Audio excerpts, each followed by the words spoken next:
A Ukrainian attack on the Russian city of Rostov-on-Don damaged 76 apartments, the city's mayor said. German Chancellor Olaf Scholz says the EU can act in an hour if US President Donald Trump slaps tariffs on the bloc.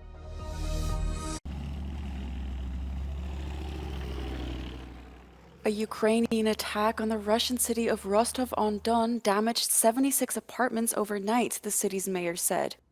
And Russia's defense ministry said 18 Ukrainian drones were shot down over the region. Meanwhile, Ukraine's Air Force claimed that dozens of Russian drones were also shot down over several cities by their air defenses. In Kyiv, an air raid warning was in effect for more than 11 hours. Russia has sharply escalated the number of drone attacks launched at Ukraine this year. And Ukraine's President Volodymyr Zelensky has confirmed that the armed forces have launched a new offensive in Russia's Kursk region. On Sunday, Russia's defense ministry said it had repelled 3 new Ukrainian counterattacks there.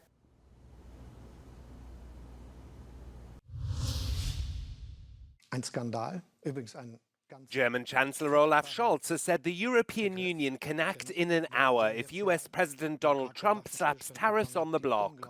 Speaking in the first TV debate before snap elections later in the month, Scholz said his strategy for dealing with Trump is clear words and friendly conversations.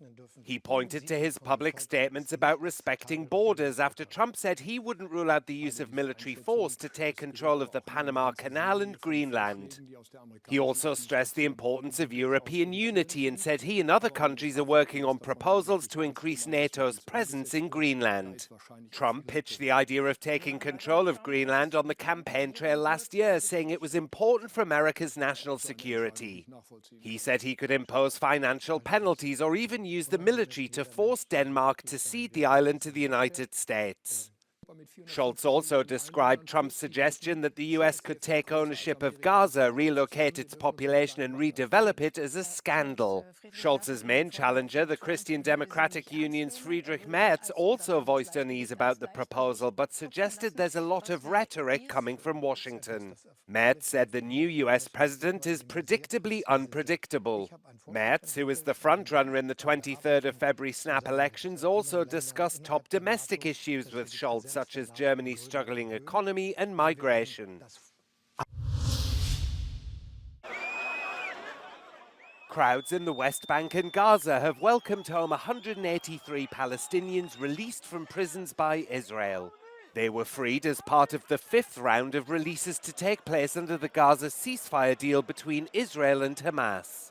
Many Palestinians have a friend or family member who has been jailed by Israel for anything from terrorist attacks to rock throwing. Some can be held for years without trial in what's known as administrative detention, which Israel says is needed to prevent attacks. Israel views the prisoners as terrorists, while many Palestinians see them as freedom fighters resisting a decades-long military occupation. 7 Palestinians have reportedly been transferred to hospitals for immediate treatment, but no details about their health conditions have been released. 18 of the former prisoners released on Saturday had been sentenced to life, and 54 were serving long sentences for their involvement in deadly attacks against Israelis.